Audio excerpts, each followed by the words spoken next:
Hola, ¿cómo están? Sean bienvenidos y bienvenidas a este espacio de entrevistas aquí en Televisión de la Universidad de Concepción. Y este 2023 lamentablemente ha marcado su inicio en el verano por los incendios forestales. Hoy estamos en una etapa de recuperación, pero también de colocar elementos sobre la mesa para prevenir este tipo de situaciones, catástrofes a esta altura. Y para entrar en esta materia, ya usted lo ve en nuestras pantallas al doctor Eduardo Peña Fernández, ingeniero forestal y vicedecano de la Facultad de Ciencias Forestales de nuestra casa de estudio. Profesor, muchas gracias por acompañarnos en esta oportunidad. Gracias por la oportunidad de participar en este tipo de entrevistas. Bueno, profesor, comentábamos antes de iniciar esta entrevista, el panorama mundial no es muy auspicioso sobre la situación de los incendios forestales. En Canadá, lamentablemente, cerca de 8,8 millones de hectáreas han consumido más de 3.000 focos de incendio, y la situación en el hemisferio sur, lamentablemente, también es esa característica. Sabemos que la Universidad de Concepción trabaja de igual manera, muy cercanamente con las autoridades, con instituciones de emergencia. ¿Cómo han ido esos trabajos, profesor, entendiendo también la delicada situación por la que atraviesa nuestra región? Bueno, hemos estado apoyando a la Municipalidad de Santa Juana, especialmente, por ejemplo, en un parque que tiene Santa Juana al borde de la ciudad, y que tenía bastante plantaciones que se quemaron, pero se requiere restaurar. Y tenemos algunos estudiantes desarrollando un proyecto allí. También hemos estado trabajando con la CONAF en estos días porque el personal, los jefes de brigadas, requieren mayor capacitación con respecto al comportamiento del fuego y también con respecto al liderazgo, cómo manejar mejor los grupos que están en combate, porque si no se hay un buen manejo, aumenta el riesgo de accidentes. Claro, y bueno, eso lo hemos visto en los últimos tiempos, cómo han aumentado la profesionalización en las brigadas de combate, tanto de CONAF como también de empresas privadas que junto a los equipos de emergencias municipales, también de otras instituciones, han podido llevar de manera quizás frenar quizás una catástrofe que pudo haber sido mucho mayor. Lo conversábamos también, cerca de 400.000 hectáreas se quemaron este 2023 acá en Chile, en la región de Biobío, gran parte de esas hectáreas también lamentablemente en nuestras zonas. ¿Cómo es el panorama allá varios meses que ha pasado esta situación, doctor? Bueno, la verdad es que por lo menos en Santa Juana no se vuelven a repetir los incendios porque el combustible que había acumulado durante el tiempo se quemó. Entonces, la ecuación es simple, hay condiciones favorables para que ocurran los incendios y que se facilite el comportamiento, y la verdad es que yo diría que en lo que nosotros estamos fallando es en manejar el combustible. Dejamos que se acumule mucho combustible a un nivel que cuando ya viene a quemarse es casi imposible controlar los incendios. Eso en materia de prevención. Prevención. Es lo que habíamos hablado también en el verano. Recuerdo una entrevista, usted también me comentaba, para más o menos entender por qué la propagación tan rápida de esto. Recordemos que hay una triada de situaciones climatológicas, altas temperaturas, mucho viento y baja humedad. Y lamentablemente eso, más lo que usted suma, que el factor de mucha combustible presente, es el escenario ideal. Sí, sobre todo el combustible fino. Yo no sé si se recuerdan, pero probablemente algunos expertos avisaron la primavera pasada de que estaba lloviendo mucho en la primavera, que estaban creciendo bastante los pastos, y probablemente eso significaba acumulación de combustible fino, que es lo que facilita la propagación del fuego. Entonces nosotros lamentablemente tenemos un problema climático, que es la distribución de las lluvias. Está lloviendo menos, tenemos déficit, incluso en Santiago hay un déficit mayor a 50% todavía. A uno le parece que ha llovido mucho, pero un déficit. Entonces antes había mejor distribución de la lluvia y tal vez no había un crecimiento explosivo de los pastos, pero en este momento se acumula y eso es lo que facilita la propagación, más con la condición de temperatura favorable. Bueno, y se está trabajando, doctor, en este ámbito, me imagino, con las instituciones para prevenir esto, ya identificando cuáles son los posibles factores que multiplican la peligrosidad de los incendios. Sí, en estos días atrás hubo una reunión con la Cámara de Diputados con los contratistas forestales, y justamente el planteamiento era cómo se enfrenta la problemática de incendios y qué se puede hacer justamente con el manejo de combustible y poder interrumpir esta continuidad que tienen los combustibles. Por ahí va el cambio que vamos a tener en el futuro, pero cuesta aceptarlo porque significa que hay que tener una fuerte intervención en muchos territorios. Y de hecho se notó que a veces se rechazan este tipo de intervenciones cuando en la zona Santa Juana un propietario no quiso que se hiciera un cortafuego en su propiedad. Claro. A pesar de todo el riesgo que significaba, no quieren la intervención. Entonces, prevenir bien desde el punto de vista de manejo de combustible significa intervenir, pero eso generalmente causa bastante rechazo.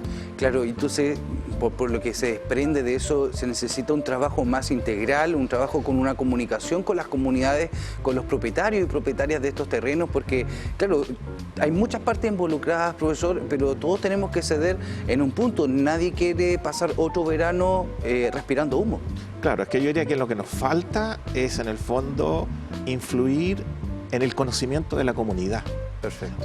Y en el fondo la conversación que tuvimos estos días con CONAF era eso. La idea, los jefes de brigada tienen conocimiento de comportamiento del fuego, pero hay ciertas cosas que no las manejan y creo que toda la comunidad tiene que educarse en esto. Entonces yo creo que también estamos fallando en la educación de la comunidad para que entienda cómo se comporta el fuego, pero a su vez entienda por qué la gente que trabaja en el combate realiza ciertos elementos. Por ejemplo, un asunto que preocupa a CONAF es que una gran herramienta que existe para combatir los incendios y ser más efectivo son lo que nosotros llamamos contrafuegos o lo que le llaman fuego técnico. Ya. Es decir, se me viene un incendio de este lado, pero a partir de un camino yo le inicio un incendio en contra y que finalmente me logra detener ese incendio. Sí. Pero el temor de la CONAF es que la gente los va a ver iniciando ese incendio y va a decir, la CONAF es la que inicia los incendios para seguir teniendo ingresos y más tiempo y todo. Claro, ahí hay que hacer un llamado a la comunidad bien serio, porque los trabajos que realizan los equipos de emergencia tienen años de preparación, de certificación. Lo veíamos con brigadistas extranjeros y también con nacionales. Para claramente cortar ciertos árboles se tienen que quemar. Hay trabajos con motosierras, con distintos tipos de elementos que los ayudan a enfrentar el problema mucho más macro. Entendamos, recuerden que estos incendios forestales traspasaron límites regionales, o sea, no distinguen realmente cuando si usted tiene una propiedad y no quiere abrirla, pero lamentablemente el fuego va a pasar igual y la vida de las comunidades está en juego, doctor. Claro, y me parece que hay que entender bien esto, porque en esta oportunidad no saltó el río Biobío los incendios, pero en esta oportunidad el fuego ha saltado. Entonces uno puede creer que está protegido por la distancia, pero la verdad es que finalmente llega. Y de hecho hay un concepto en los grandes propietarios forestales, las empresas, que ellos combaten todo incendio que parte entre 3 a 4 kilómetros de distancia, porque ellos dicen, de esa distancia ya existe la posibilidad de que el incendio me llegue a mí. Entonces van a combatir ese incendio. No es que ellos se queden en su predio, sino que tienen que salir a apoyar a los vecinos, porque si no, finalmente el incendio le llega a ellos. Entonces toda la comunidad es la que tiene que estar involucrada en este momento. Sí, y reiteramos el llamado a informarnos, a participar de estas decisiones. Usted es principal protagonista de este tipo de decisiones y vive en estas zonas afectadas. También corre, profesor, por el mismo carril la recuperación ecológica de este tipo de territorios. Hablamos de la flora, fauna, recursos hídricos. Desde la Facultad de Ciencias Forestales, ¿cómo han visualizado lo que queda realmente acá en la región? Bueno, afortunadamente, si podemos decir que algo bueno tienen estos grandes incendios es que se propagan muy rápido. Y eso significa que no se calienta mucho el suelo. Y lo otro que ocurren, desde el punto de vista de fauna, por ejemplo, ocurren un poquito más tarde de cuando está la mayor época de reproducción de la fauna. Por ejemplo las aves, en la época de nidificación, es principalmente en primavera, y los incendios ocurren en verano, enero, febrero. Entonces, por lo menos la fauna puede escapar. Sería fatal un incendio en primavera, cuando todo lo que está en huevos o nidificando no puede escapar. Eso tendría mucho más impacto. Y de hecho, a veces se ha visto que en algunas zonas, si los incendios son pequeños, es favorable para las aves. Y después del incendio hay más aves, porque hay aves que son especialistas en zonas abiertas, y cuando hay un pequeño incendio, les favorece, que no estarían antes. El ciclo natural. Claro, de hecho se vio en el Cerro Gayumanque que en una zona que habían inventariado antes de los incendios habían 19 especies y después del incendio habían 21. Pero 6 se habían ido. Y las 6 estaba ahí el chucao, que necesita bosque cerrado, el wet, el colilarga. Pero llegaron otros como los chincoles y cernícalos que depredan en ambientes abiertos. Claro, ahí se van intercambiando, la naturaleza también es muy sabia en ese sentido. Y bueno, en relación también a los suelos, profesor, recordemos las pavesas, las hojas, ¿cierto?, de los árboles que pueden traspasar, ¿cuánto nos contaba la otra vez? ¿1 kilómetro pueden viajar? Hasta 2, 4 kilómetros de distancia pueden llegar algunas. Encendidas y provocar un incendio donde caigan. Claro. Bueno, por eso es que lo que más tenemos que evitar, y ahí un desafío sí para los técnicos en incendio, es que el incendio se nos pase incendio de copa, el que va por arriba, porque ese es el que genera material que vuela a gran distancia. Claro. Cuando es incendio superficial, no se proyecta a gran distancia, y de hecho la mayor parte de los incendios que ocurren en esta zona, yo diría que casi un 65-70% son incendios superficiales que pasan por debajo, matan la hojarasca de arriba, pero no se queman. Y eso también ayuda mucho a que después no haya tanta erosión, porque queda mucha hojarasca protectora que cae al piso. Entonces, yo diría que el desafío, aparte de terminar con reducir esa continuidad que hay, es permitir que quede más material que pueda proteger el suelo. Sí, bueno, y eso es lo principal, lo primordial en este tipo. Vemos en imágenes, profesor, que gran parte del combate de los incendios forestales se dio en caminos de conectividad, caminos que conectan una comuna con otra. De hecho, ahí estamos viendo en nuestro video wall el trabajo de los equipos de emergencia muy cerca de carreteras y donde hay vecinos y vecinas viviendo. También quizás podemos cambiar a futuro este tipo de escenarios para la prevención. Bueno, en ese aspecto se está complicando un poco porque todos sabemos que hay un boom en lo que son las parcelas de agrado, ir a vivir al áreas rurales, y eso significa meter más gente en áreas rurales y justamente a veces con caminos angostos, con dificultades para salir. Y eso hace que también las prioridades de combate se centre en la protección de esa zona y se deja de proteger las plantaciones o el bosque nativo. Entonces la gente con AF y empresas dicen que a veces tienen más daño, producto que tienen que darle prioridad a proteger a la gente que está viviendo en el área rural. Y el otro problema importante ahí es que los caminos son demasiado angostos.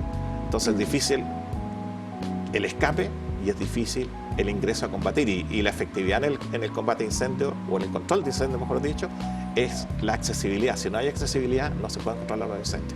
Sí, bueno, ya lo hemos visto, lo vimos en Valparaíso, en quebradas durante la temporada pasada, donde eran de difícil acceso. Ahí estamos viendo también imágenes del Cerro en Santo, en Tomé, donde también hay una quebrada y lamentablemente subió el fuego. También vemos en imágenes, profesor, los equipos aerotransportados que combaten los incendios forestales, una situación que en esta época del año están en el hemisferio norte, pero cuando viene el verano acá en el hemisferio sur, también se solicitan este tipo de naves, aeronaves que nos ayudan a combatir o controlar los incendios forestales. Bueno, en general los proveedores de los equipos aéreos son los mismos, sino que pasan seis meses en el hemisferio norte y 6 meses en el hemisferio sur. Pero uno de los problemas que se está viendo ahora y que se planteó en el encuentro de los expertos de incendios forestales es que hay temor que a lo mejor el tiempo que vamos a disponer de elementos aéreos ya no va a ser los 6 meses, sino que vamos a disponer 4 meses o 3 meses, o a lo mejor no disponer. Y de hecho ya, por ejemplo, en Argentina se informó que el Estado argentino, a pesar de que está con problemas económicos, ya ha comprado un par de helicópteros para poder tenerlos seguros aquí. Yo sé que CONAF también compró como 5 unidades hace tiempo atrás y probablemente va a tener que incrementar, claro, si es que sigue aumentando el largo de la temporada de incendios. Profesor, viéndolo de esa perspectiva, este 2023 es un punto de partida de los incendios forestales. ¿Vamos a tener quizás un poco de tregua en los próximos años o hay que empezar a preocuparnos ya de manera seria con un fuerte llamado a las autoridades? Bueno, nosotros decíamos antes que cada 10 años podía ocurrir un gran incendio, pero está claro ya que 2017, 2023 más o menos se nos está cortando el tiempo. O sea, estamos llegando 5, 6 temporadas, 7 temporadas. Y probablemente a lo mejor el próximo gran incendio lo vamos a tener entre 4 temporadas más. Entonces lo que ha servido la experiencia de 2017 y la experiencia de ahora es que justamente se está conversando mucho más de cómo prevenir, más que el combate, sino que cómo evito que me ocurran estos eventos. Entonces eso es todo el esfuerzo que está haciendo el sector privado, CONAF, el ambiente político también está tomando esa línea que es cómo prevenir. Sí, pues hay una comisión investigadora en el Congreso también y bueno, el mundo privado también realizando estas reuniones con las comunidades, con las municipalidades y claro, porque usted bien decía, se ha recrudecido quizás un poco el panorama de los incendios forestales, que no hay mucho tiempo de tregua y bueno, poner esto acá sobre la mesa es importante, el fuerte llamado también a establecer las maneras de prevención, los cortafuegos, a estas personas que están migrando a zonas rurales. Claro, yo creo que también por ahí va mi idea de educación, o sea, es toda la comunidad que tiene que educarse, y si yo me voy a una zona rural tengo que entender que tengo que prepararme contra este fenómeno, y la normativa o el eslogan debería ser la prevención parte por casa. Si yo preparo mi casa, mi parcela, mi ambiente con poco combustible, no voy a tener incendios y voy a poder salvarme la inversión que tengo ahí. Y bueno, y es la historia que también pudimos rescatar en TVU cuando viajamos a esta zona afectada, y muchas familias decían, el fuego nos rodeó, pero no nos quemó la casa, porque tenían un radio sin árboles, sin combustible que se pudiera quemar, y algo claramente que pudo ayudar.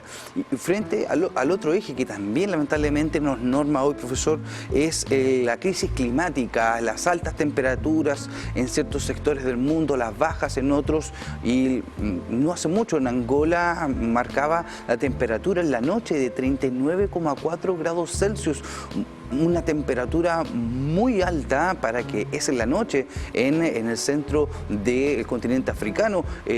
¿Nos tenemos que seguir acostumbrando, estar alertas a estos cambios climáticos? Bueno, así como antes combatíamos los incendios en una pequeña temporada, porque la temporada de incendio, cuando partió este problema en los años 60, 70, la temporada de incendio iba prácticamente de diciembre hasta mediados de marzo. Ahora estamos con una temporada de 7, y la verdad es que en algunas zonas es todo el año.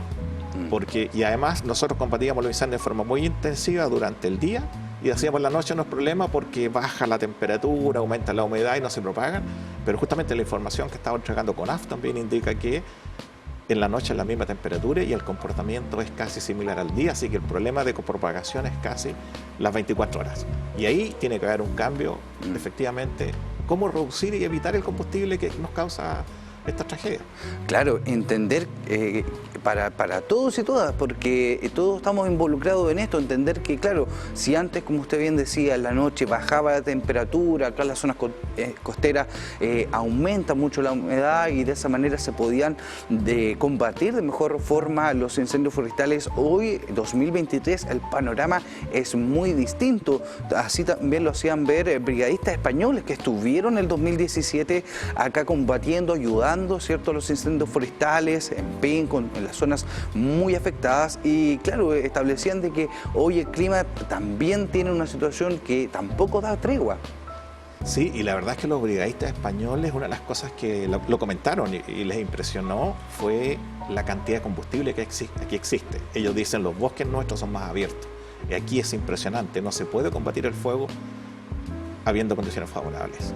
Y lo otro que iba a comentar es que lo que se ve, por ejemplo, es que la gente que vive en la zona central, como Chillán, Curicó, Los Ángeles, es tan alta la temperatura en verano que si no tienen aire acondicionado casi no pueden dormir. Y eso indica la condición favorable que tiene el fuego para propagarse durante todo el día, y eso hace que la superficie afectada sea mayor. Entonces todo va a ir por la prevención de cómo entendemos este fenómeno. Nosotros vamos a hacer un congreso en corto tiempo en la facultad relacionado con los mega incendios, y es justamente para traer expertos y analizar cuál es la mejor perspectiva para enfrentar esto. Perfecto, o sea, un punto en comunión de la academia. ¿Cuándo se va a realizar eso, profesor? Del 22 al 24 de agosto. Perfecto, bueno, muy importante ahí establecer esas relaciones. Y por último, para las personas que quizás se ingresaron hace poco a esta entrevista, profesor, darles las instrucciones, la orientación, las recomendaciones si viven en zonas rurales, y limpiar, las limpiezas es muy importante porque usted lo decía, lo más difícil de combatir fue el alto nivel de objetos, combustible, malezas que no están limpios en las zonas rurales. Bueno, yo diría que sin duda que los árboles es bonito vivir casi bajo un árbol, pero nosotros sabemos que va a botar mucha hojarasca, y esa es lo que nosotros llamamos combustible fino, que está sobre el techo. Entonces la primera regla es que hay que limpiar el techo, hay que sacar los musgos en el techo. En los techos también se acumula musgo, y a veces en las canaletas crece pasto. Eso tiene que salir inmediatamente, y después todo alrededor de la vivienda tiene que quedar sin pasto. O si dispone de mucho riego, podría tener un prado verde, pero en este momento de sequía tampoco es muy factible tener un prado verde. Entonces lo mejor es limpiar y después bajar un poquito la densidad, de los árboles y arbustos en los próximos 10 a 20 metros. Entonces, al final, tener un área de 20 metros, 30 metros, que sería un área de relativa seguridad para mi vivienda. Perfecto. Ahí entonces están las declaraciones del profesor. Porque muy importante tener esto, claramente mucha gente que quizás visita las zonas rurales por algún tiempo determinado, vuelve, es momento de tener esto en consideración, una muy buena manera de prevenir, todo suma. Algo que también usted destacaba era lamentablemente la sequía, los canales de riego, bueno, por el sistema frontal ahora también se vieron afectados los bocatomas, canales de regadío, pero también es importante el buen uso también del recurso hídrico en esta zona. Claro, el problema que estamos teniendo, a veces puede que llueva la misma cantidad que siempre, pero no está lloviendo en forma muy concentrada y se nos va rápidamente por grandes inundaciones hacia el océano. Y lo ideal sería, yo sé que hay gente que no le gustan las represas o tranques, pero al final, si el agua se me está yendo tan rápido, es mejor que yo la pueda retener para darle un uso en el otro periodo cuando va el agua a ser escasa. Entonces ahí vamos a tener que aprender que hay que cambiar ciertos esquemas para poder tener seguridad en la producción y también tener agua para poder combatir los incendios forestales. A pesar que los incendios en general se controlan en base a lo que nosotros llamamos la extinción, o sea, aíslo la zona que se me está quemando hasta que el combustible se consuma. Ese es el concepto de controlar y apagar los incendios forestales, porque sabemos que nunca hay suficiente agua para apagar toda esa extensión de 400.000 hectáreas, por ejemplo, que se invaden este año. Es imposible apagar todo eso. Claro, y tiene que hacerse con un trabajo desde todos lados, y los equipos de emergencia, y bueno, desde ya estar viendo esta situación. Bueno, también se realiza un trabajo mancomunado con otras universidades acá, en la Universidad del Biobío, por ejemplo. Profesor, ¿cómo ha ido ese trabajo desde la academia? Bueno, la Universidad del Biobío yo sé que está tratando de trabajar bastante en lo que es planificación territorial, justamente para evitar esta continuidad del combustible, y también trabajando en lo que requiere la protección de los parques. La Universidad del Biobío está haciendo muy buen trabajo de planificación alrededor de los parques, especialmente el Parque Nonguén, por ejemplo. Y de hecho en estos días, no recuerdo exactamente la fecha, hay una reunión de las 3 municipalidades que están asociadas al Parque Nonguén y todos los actores que les interesa el tema para mejorar la protección. Y parte de la protección es también contra los incendios. Claro, porque la protección es importante y unas maneras buenas de educarnos es cuando visitamos estos parques nacionales, por ejemplo el Parque Nonguén o la desembocadura aquí en el Santuario de la Naturaleza, en el río Biobío, que son lugares prístinos que nos entregan algo muy peculiar, el cuidado con nuestro entorno, y eso igual se tiene que extrapolar de alguna manera a las otras zonas de la región. Claro, en el caso del Parque Pedro Río Sañartu cumple una función, pero importantísimo, que es la educación ambiental. Cuando nosotros hicimos la entrega de árboles en la Facultad de Árboles Nativos, muchos profesores se nos acercaron y contándonos que necesitaban apoyo porque los niños casi no conocen las especies nativas. Entonces allí también hay un trabajo muy fuerte a desarrollar en lograr de que conozcan, y en la medida que se conozca, sin duda que hay mejor disposición a proteger. Claro, y así se va avanzando en varios aspectos dentro de lo que es la conciencia y también dentro de lo que es la prevención y la educación en las comunidades, porque claro, las decisiones quizás las toman las autoridades, el trabajo, los equipos de emergencia en terreno, pero las comunidades, la propia sociedad también tiene mucha responsabilidad en lo que va a pasar. Bueno, no podemos funcionar si no actuamos como comunidad, y definitivamente somos todos los que estamos aquí los involucrados en evitar este gran problema que son los mega incendios forestales. Así es, todos estamos involucrados, pero bueno, para eso es este tipo de entrevistas, para conocer el avance, ¿cierto?, en materias de prevención, conocer el estado de nuestra región, luego de claramente cerca de 200.000 hectáreas que se quemaron lamentablemente este 2023. Bueno, ya llegamos al final de nuestra entrevista. El doctor Eduardo Peña Fernández, ingeniero forestal y vicedecano de la Facultad de Ciencias Forestales de nuestra universidad. Muchas gracias por haber estado con nosotros. Gracias a ustedes. Muchas gracias. Y bueno, junto al profesor despedimos esta entrevista. Usted la puede revivir en nuestras redes sociales y plataformas digitales. Que tenga un buen día.